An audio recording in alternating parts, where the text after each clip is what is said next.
आज तर मनात आलं डायरेक्ट मिरचीसाठी दारूचाच फवारा आणला हो.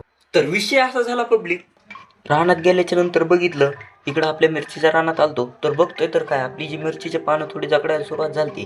तर त्यामुळे आपण बॉटल आणली आणि ती बॉटल कशाची तुम्ही समजून घ्या भाऊ आता. आणि फवारा भरवायला सुरुवात केली. फवारा भरल्याच्या नंतर टाकी घेऊन गेलो आणि हाणायला सुरुवात केली. बरं तुम्ही असं कुठं बघितलंय का मिरचीमध्ये मेथी?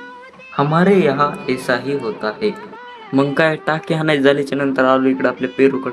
पेरूच्या झाडाला पेरू आलेले होते पण जरा लहान होते. ते बी मी तिथं गेलोच. मग नंतर लक्षात आलं की आपल्याला इकडल्या साईडचं गिन्नी गवत मोडायचं आहे. त्यामुळे गिन्नी गवत तोडायला सुरुवात केली.